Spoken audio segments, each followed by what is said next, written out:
In any situation, in any negotiation, you have to understand both sides of the table. I have to understand where they're coming from, and I also have to get across to them where I'm coming from. But in order to do that, if I don't have any perspective on what challenges I have to overcome for them, then I don't really have much of an argument. But if I can let go of my desire for a moment, step in their shoes, understand their perspective, and then speak from my perspective on how I can kind of assuage whatever their concerns or fears are, then we have real negotiation. Hello, and welcome to the North Fork Experience, the podcast where we explore the journeys of exceptional individuals and businesses shaping our communities and industries. I'm your host, Kirk Hays, and today we have a dynamic communication strategist and commercial real estate broker whose career spans high-stakes sales, global media, and successfully disrupting the residential market. She is poised, professional, and a proven top sales professional with a history of closing multi-million-dollar deals. Please welcome Michelle Christian. Thank you so much for having me, Kirk. Wow, what an introduction. Can you send that to me so that I can use it on my social Absolutely. media? That's amazing. Thank you. I feel honored and humbled. Wow. Sometimes you It's don't great to have. realize the breadth of your accomplishments because you're so in the thick of things from day to day. Absolutely, for sure. Michelle, you are a communication strategist with a core specialty in developing and managing sales campaigns. What is the single most critical element of a sales campaign that determines its success, and how does effective communication underpin that strategy? Well, that's a great question. I would say, honestly, understanding your target customer, who you are really trying to reach, because when you have clarity, everything is about clarity because then you can strike with precision. And then it can be authentic. And I pride myself on authenticity as I age. I can't remember anything but the truth. So, Yeah, as cliche as it sounds, is the best policy. And that has been the bedrock of all communication because in marketing and communication, there's a human element to it. And you ultimately want to be able to connect with people and draw out some level of emotion so that it's not just a stale product. They understand how to incorporate you in their lives and understand or see the product, the service as a need or something that can better them. And that leads to a desire to incorporate patronization and incorporation into their life to make it so that you become a staple and it yields long-term success. yeah, absolutely. What a great answer. Action is critical, but clarity in action is even more critical. So if you can really put those pieces together and get a good, clear picture of who you're trying to service, I'm sure it really helps your sales campaigns be more effective Thousand there. percent. Yeah. And it doesn't come off salesy. Yeah, That absolutely. has always been no knock to hard nosed salespeople. It takes a very special type of person to be a salesperson. Absolutely. But I think that as the profession has evolved, people have identified the gimmicks. And so when you have the authenticity behind it, it comes across from a different angle. People are not stupid. They know that you're still selling them something, but there's almost a level of appreciation that you took the time to understand that they know that this is a sales campaign, but ultimately really understanding what they need. And so coming from a place of a desire to help and be of Yeah. service. Yeah, information is certainly critical, but having that personal touch to it is just as important. You can't sound too salesy, like you said, and so having all that the right information, great, but it doesn't really mean much if you can't put that personal touch on it and have some real clarity with your potential clients there. 1,000%. So you've been recognized as the top sales professional at Reach Local and have a history of exceeding sales goals. What is the biggest difference in mindset between simply being a good salesperson and being a top sales professional? These are great questions, Kirk. I think having the mindset that you want to win, and I believe in partnership networking. So if we are working with other people, that's sales, it's business to business, customer to service provider. There are multiple parties involved, and each party has to be able to have some win or takeaway from it.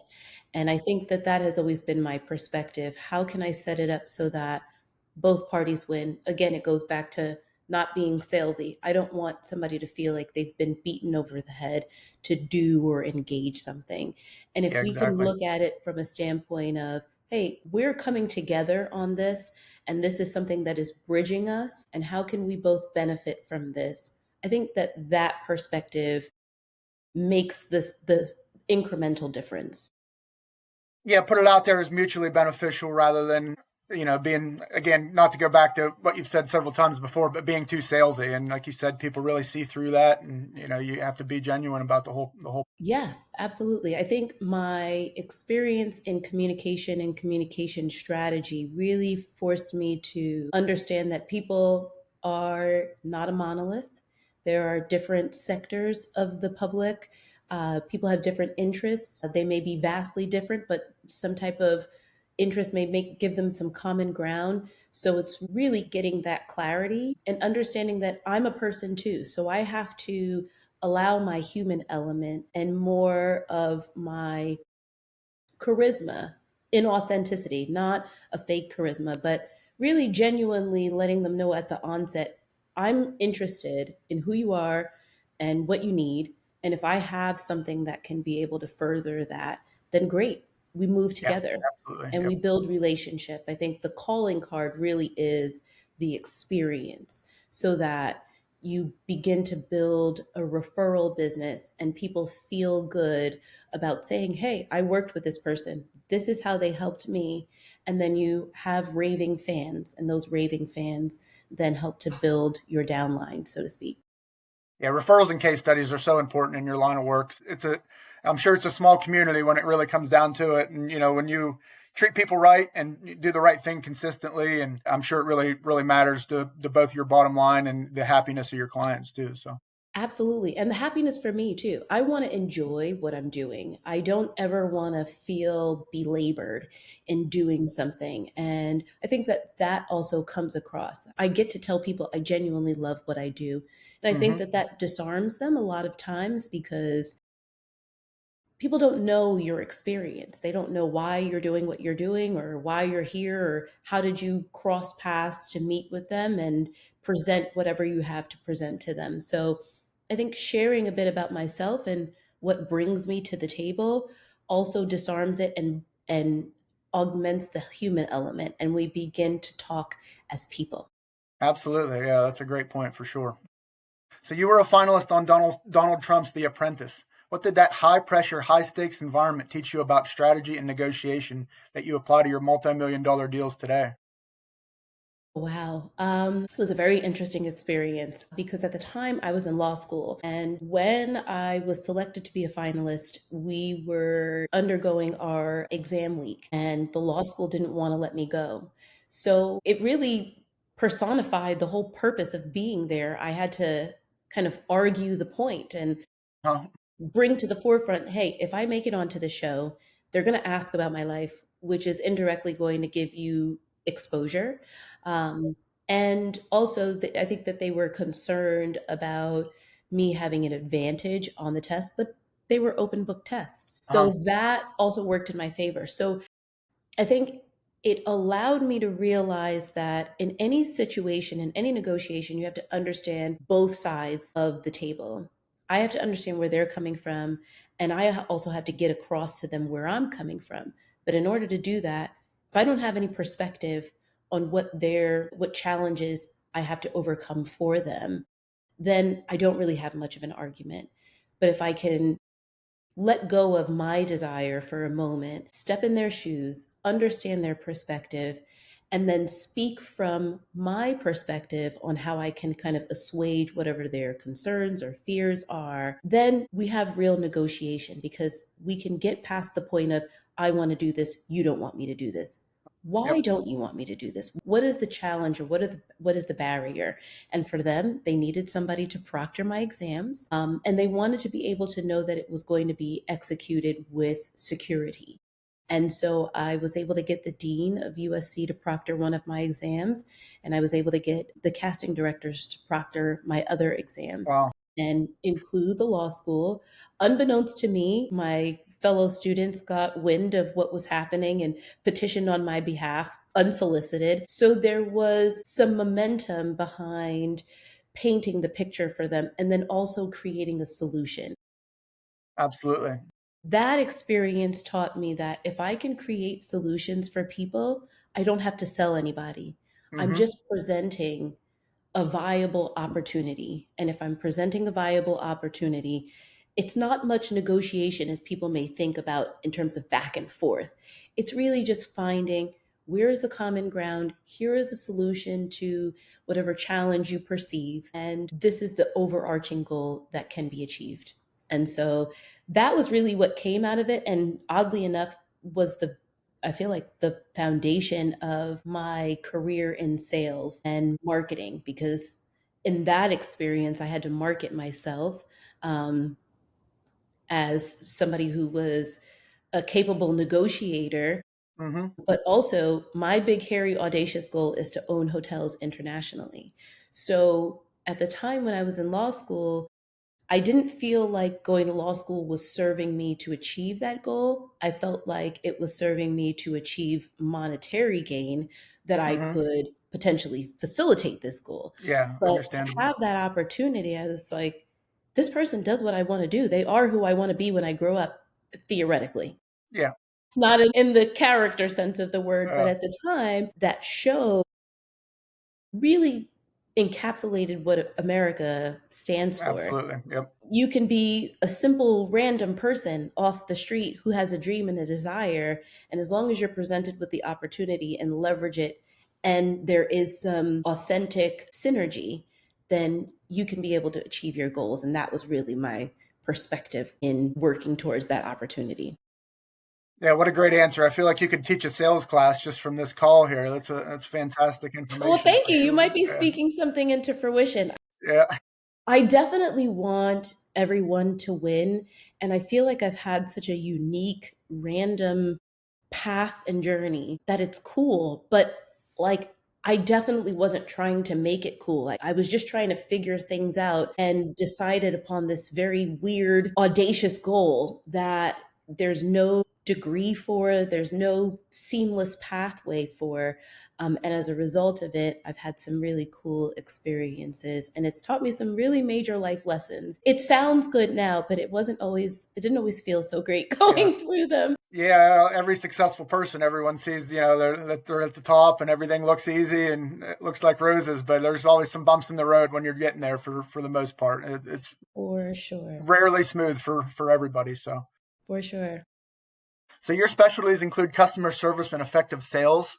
When you were implementing policy changes at Rex based on client feedback, what was the most surprising or impactful change that made your increased overall customer satisfaction? Wow. Our experience at Rex initially was founded upon being able to deliver to home sellers a solid return on their investment. Prior to the changes with NAR and the seller being obligated to pay the buyer agency commission, Rex took up a position where we had in house buyer agents. And if the seller decided that they were going to accept an offer from one of our in house buyer agents, they didn't have to pay an outside buyer agency commission. And I served as a listing agent in that capacity, and it was a phenomenal place to work. And I think that they were at the forefront of a unspoken and uncommunicated desire.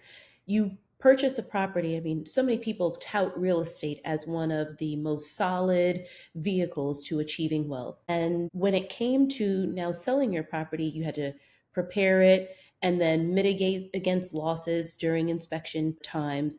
And then now you also have to pay a buyer agency commission. And the argument was, I didn't choose that agent. I don't know that agent.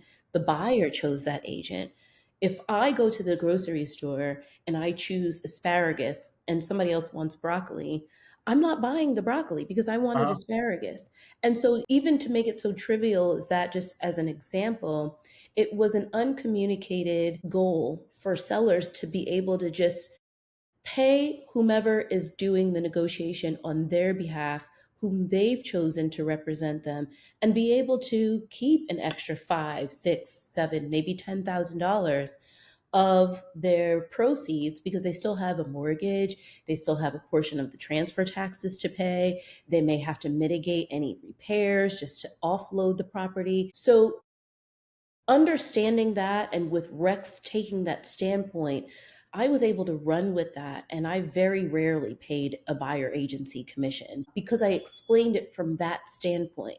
And understanding, this is before the law change, but understanding you're my colleague, and yes, I do want you to get paid. Here are the solutions. We can Uh-huh. either build that price, your price, into the purchase price so that your buyers can finance it, or they can pay you outside of the transaction. But ultimately, the seller is committed to paying only their agent, and being able to recoup their return on expense. Similarly, when it's time for your buyer to sell their property, they want to be able to have the same thing. It may not feel great in this moment because they're having to figure out how they're going to find an extra 5 to 6 to 7, whatever the case may be, $1,000 to pay your commission. But they chose you. And so that you're going to have to work on their behalf and provide a solution. So that experience allowed me to really partner with my sellers and do the math for them, which translated into my now commercial career and really evaluating each offer that came through and helping them understand that by not paying a buyer agency commission, this is how much more you're able to take away. This is what your mortgage payoff will require. This is your bottom line. Based on this, this is what you walk away with. Are you comfortable with this? So we were able to really gain partnership. And I really would tell them, hey, we're partners from the very Mm-hmm. beginning. Once the listing agreement was signed, we are partners. I'm not doing this alone because you have the final say. I Yeah. am here to facilitate what your goal is. And one unforgettable experience, I had a husband and wife customer that were underwater, and all he kept telling me was, I don't want to owe, I don't want to owe, I don't want to owe. We were able to close, and they walked away with $100. I kid you not, from the entire sale. And they on the phone with me. We all ended up crying because Uh-huh. his goal was to not owe. And even though they only walked away with $100, they were able to move on with their life and start Yep. afresh. It was such a rewarding experience to be able to hear my customer and to be able to deliver on what they asked. Yep. Yeah. Goal met for sure. And that's an important part of what you're doing there. And you can really see how your negotiation skills led to that successful outcome there. Absolutely, because we were able to, and because I pride myself on transparency, I was able to tell the buyers, hey, listen, this is the situation, and this is where they are, and this is what your offer means, and really break it down for them so that nobody was out of the loop, which may be unconventional because you want to keep a little bit of mystery to be able to get the most money for your client. But we were in such a dire situation that I said, hey, I'm just going to lay all the cards out on the table. And Mm-hmm. everybody walked away feeling like they won something. And that for me is priceless. Absolutely. Yep. Very good. So you are currently a commercial real estate broker, but you also have extensive experience as a founding agent for a non-MLS startup. How does your deep background in residential sales and technology platforms translate into your current work in the commercial sector?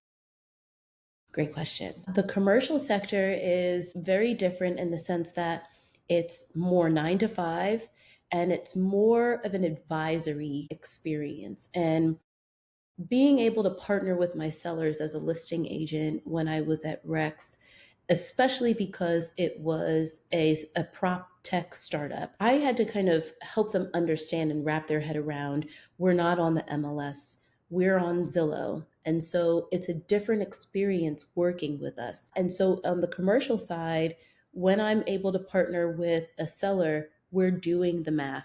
We're understanding, hey, if we cannot go online on the different platforms to market your property, we really have to take a step back and pinpoint, what does this property want to be? What can we purpose it as? And if that's the case, what does that look like on the back end for them for their return on investment? Let's sell the opportunity as opposed to just selling a piece of real estate. Most importantly, the aspect that translated was customer service. A lot of people come from different backgrounds into commercial and some from residential side, but different sectors. And so the level of customer service isn't a monolith. It's not universal. You have some agents and brokers who are so busy that they can't pick up their phone. And it leaves opportunity for those who are coming from the residential side, who know how to lead gen, who are cognizant about the importance of customer service, because you're partnering with somebody who's making one of the largest financial decisions of their lives. And they can call you at 9 p.m. And if you don't pick up, you may lose that deal. As trivial as it sounds, you have to make yourself available. And so being available almost 7 days a week, not necessarily 24 hours a day, but to about 9, 10 o'clock in certain cases, really equipped me to be able to go above and beyond from the onset. And then it became a matter of I can differentiate myself by providing excellent customer service, very much learning the concepts that are specific to commercial, applying that, and then painting the picture via math because numbers don't lie. I can tell you all that I want that this is a good deal, but until you really see the math and how it's going to benefit you, you don't really know. So we take the guesswork out of it and then be able to deliver a solid plan and strategy.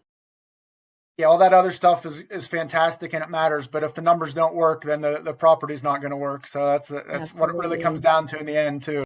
Yeah. Yeah, because and both sides too. I think being a listing agent and working with the prop tech company and understanding that we were doing things in an unconventional manner, it allowed me to really focus on what is the benefit for you. You've chosen us, you've gone against the grain. And how do I make this worth your while? And what is the value proposition that we're bringing to the table? And those elements have translated for me in the commercial career. What is my value proposition? What am I bringing to the table for you? And what do you stand to gain by partnering with me as opposed to somebody else who might have a gazillion listings and they're in high demand? You get laser focused attention with me, and I get to decide and choose who I want to work with. Yeah, at the end of the day, the value for the client is one of the most important things for sure. Absolutely. So you are described as poised, professional, social, and charismatic. How important is this personal presence in building the kind of client engagement and connections that have helped your business grow and led to being successful in competitive markets? I think I try to differentiate myself by being calm and letting people know we're solution focused. That is really my marketing shtick, if you will. By being poised, but yet charismatic, I have a lot of people that I know, that I've come in contact with, that I've connected with. And I endeavor to leave a lasting impression by being genuine and listening to people, understanding who they are, what they're about, and what they like. So that this way, if I come across a synergistic connection, whether it benefits me or not, I can make that connection. And I think that being selfless in that regard, being a giver, it yields later. It may not provide immediate results, it's more of a slow burn, but it's lasting. And people understand, hey, this person genuinely wants me to win. And I think coming from that perspective, I understand that I'm building a long term business. I don't want to be churning and burning and hustling all the time. I want to be able to build a business that has character and value. And when people think of me, they think, hey, that person helped me. Even though they didn't have any immediate personal gain, they understood me. They took time to learn about me. And out of the blue, they brought together a connection. And so when it comes to reciprocating that, they then think, oh, wow, you could be a good fit for this person. Even if it doesn't work out, let me make the introduction. And it's been a blessing in terms of building my business, especially transitioning to something that is so new, so vast, so diverse, and very competitive. I'm a New Yorker, so I understand the competitive edge, but I also understand the value of that perception that you'll take a step back, evaluate what's going on, deliver value, that value yields results. Yep. Yeah, when you treat people right, that moment can outlive that specific interaction for sure, and it can have yield long-term results. That you may not see right away, but come to fruition down the road there for sure. 100%. That's my calling card.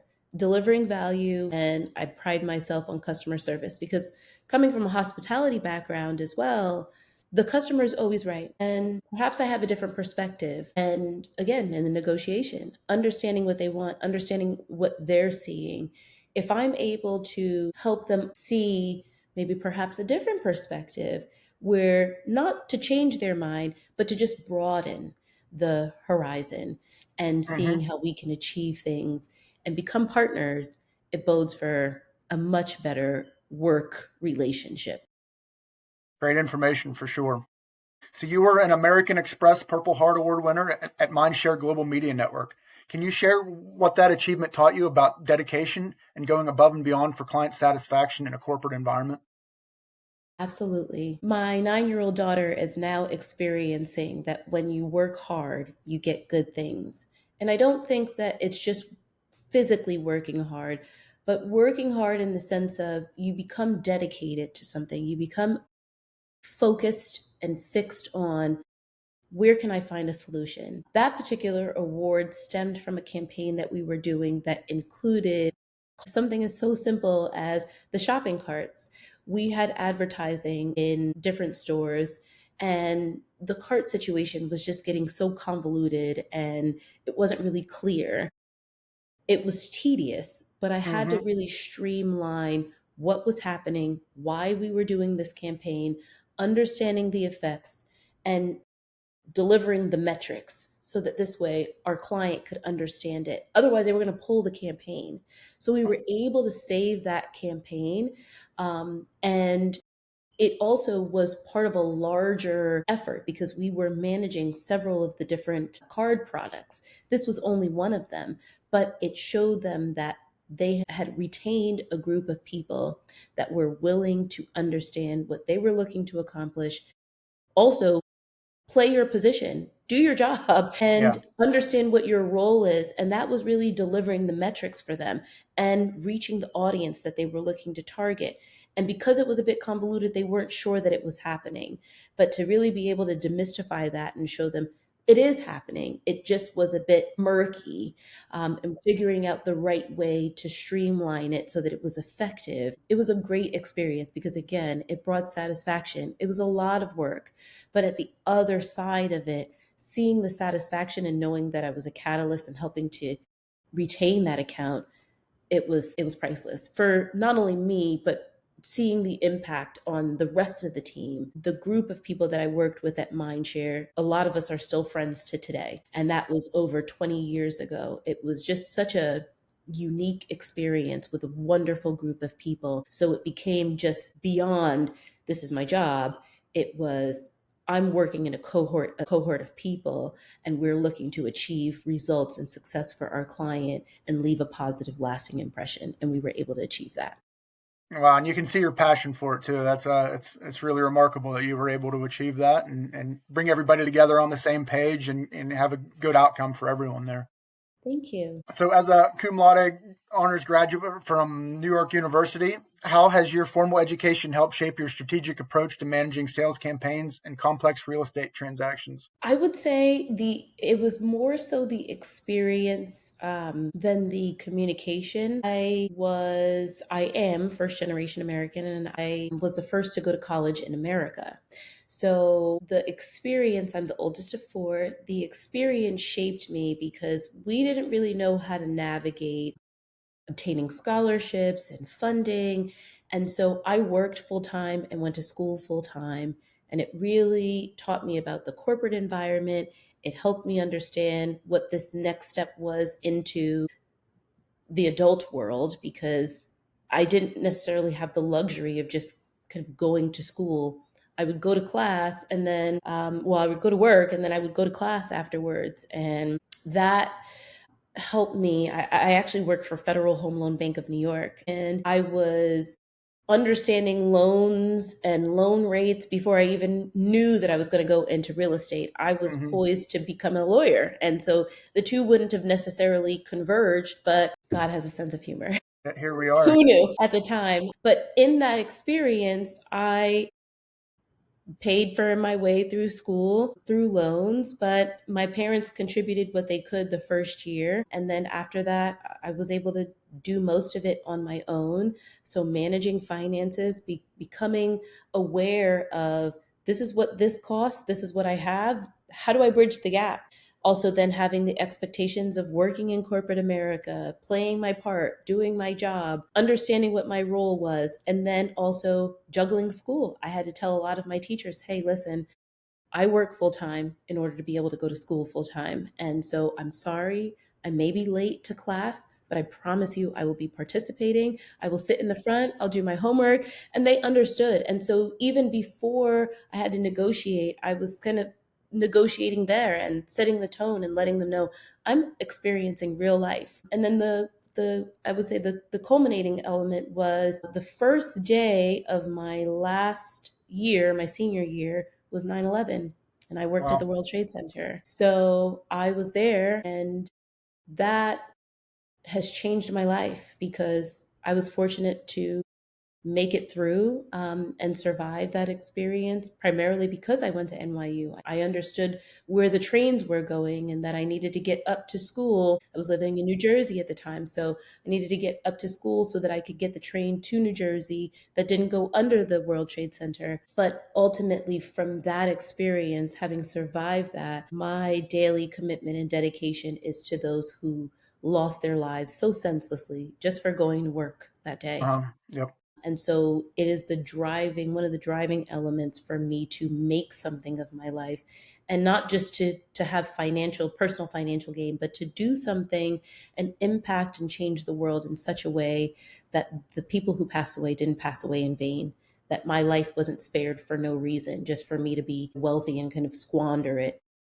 Generational wealth is something that I look to achieve, especially being first generation American, but ultimately tying it back to my desire to own hotels internationally, I feel like it's my ploy toward world peace. I really want to be able to cultivate an experience where you get an indigenous experience. You get to experience the people of that locale because I'm a firm believer that once you meet and know somebody, it's kind of hard to just group that ethnic group and dislike them because of their ethnic differences. We're all the Yep. same. We all want the basic elements of life. We just, want to be with our family. We want to be healthy. We want to eat good food. We want a place to live and just be able to enjoy life. And I think that commonality will bring us all together and it'll augment that we're all the same. We can all find common ground in one another. Yeah. Yeah, what an experience and what a passion project. I'll make it a goal to stay at one of your international hotels someday. So yeah, I'm Thank you looking so forward much. to it. I will make sure that you have the best accommodations and you get Perfect. Yeah, top tier service. excited for it already. Thank you. So, looking ahead, what key trends or shifts do you anticipate in the world of sales strategy and the real estate market you navigate? And how should professionals adapt to maintain a competitive edge? Well, part of what I think initiated our conversation is the emergence of artificial intelligence.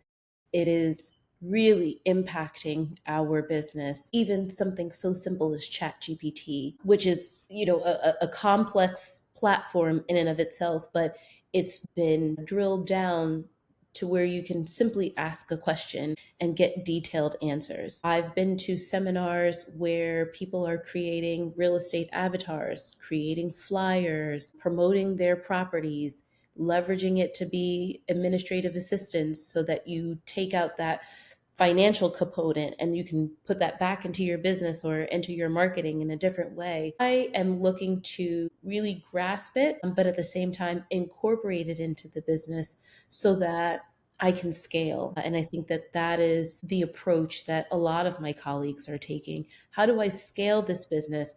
But for me, I also still want to be able to keep a very customer service centric mentality for my business. It's allowing me to really take a step back and understand who my customer is, how I'm targeting them, where do they frequent so that this way I know how to better pinpoint them and what will they appreciate. I know when I'm calling and it's like I can't speak to a human, I don't care for that. Yeah, I'm yep. still an 80s Same baby. way. I still want to talk to somebody. So getting some of the elements like is this property still available? What's the cap rate, or what's the price per square foot? Those are the elements that I can leverage AI to be able to present to people so that they can get that information quickly. Because there's a bit of a lag time on the commercial side when you're waiting to get in contact with a broker to find out for certain what the price per square foot is, what the triple net factor is, so that you can put together the calculation for your client and know whether or not this is a viable option for them. So taking those elements that are more readily available and leveraging AI for that, but then being able to circle back to that lead and saying, hey, thank you so much for your interest in our property. Did you get the information that you need? How can I be of further assistance? Would you like to schedule time to tour? Are there any other details that you need to know about the property so that you can present it to your client? I'm in a space where I'm learning how to fuse the two and leverage it so that this way I can still advance people's interests forward, but at the same time still have a personal touch to it. Yeah, and that's truly the important aspect to it. It is used as a tool for leverage, and at the end of the day, you might be selling buildings, but you're in a people in a relationship business, and having Absolutely. those personal relationships are still a very important part of the entire process, regardless of what tools that you use to get there. But yeah, it just enables you to spend a little bit more time on those high value interactions rather than getting bogged down in some of the other stuff that you maybe don't want to spend time doing, like you said there. Absolutely. I am looking to put together a workshop for entrepreneurs and create a situation where they can implement a social media platform and walk away with something tangible. Yeah. It's been a long time that I've been in the sales business, and it's been a long time that I've had social media platforms. They are a mess. I've got Hmm. family, I've got business people. Yeah. I really want to just be able to streamline it so Yep. that it's specific for my purposes. I don't necessarily post a lot of my personal stuff on there, Hmm. so I kind of want to separate the two.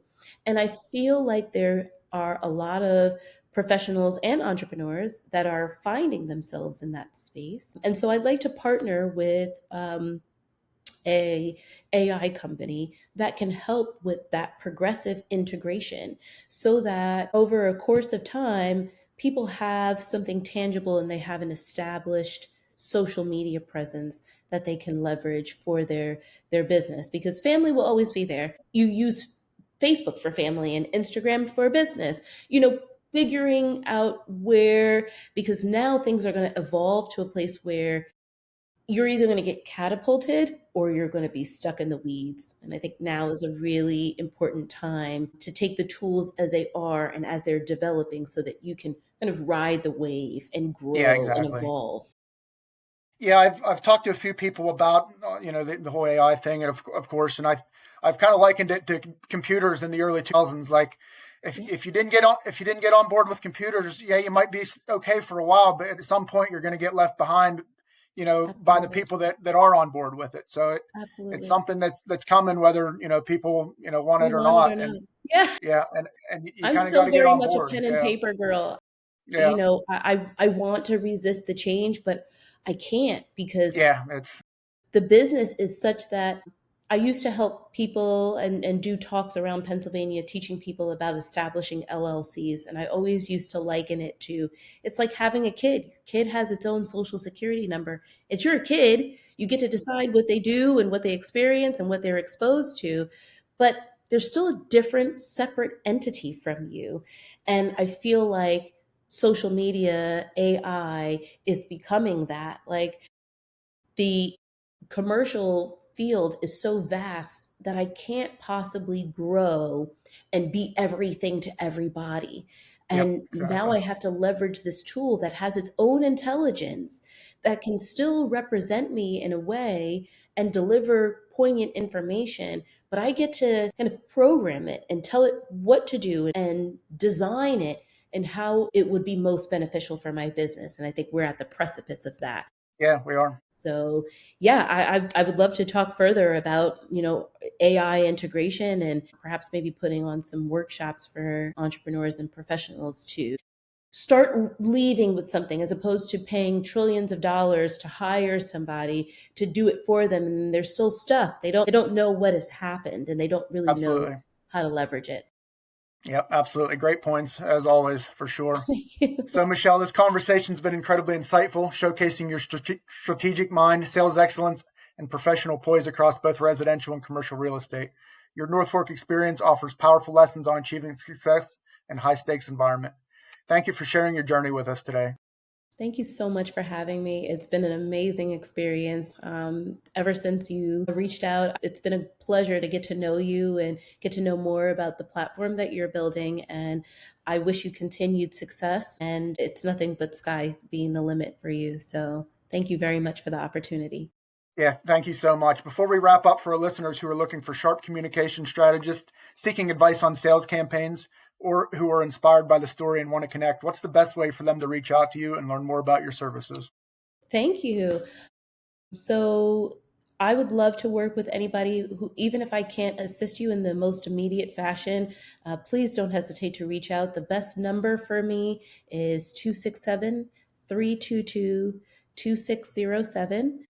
My email address is michelle@suburbancitygroup.com. Long email, but I work for Suburban City Group, so it should be easy to put together. It's Michelle with two L's, so no shade to the one L Michelle's, but I'm a two L. So you can certainly email me, you can call me, and then I am on LinkedIn. That's probably the most frequent platform that I use, and I would love to connect and see how we can grow together. Excellent. We will make sure we put those in the show notes for easy access. So that's all for this episode of the North Fork Experience. A huge thank you again to our incredible guest, Michelle Christian, and thank you all for tuning in. Until next time, keep exploring, keep growing, and keep experiencing all that our communities have to offer. Thank you.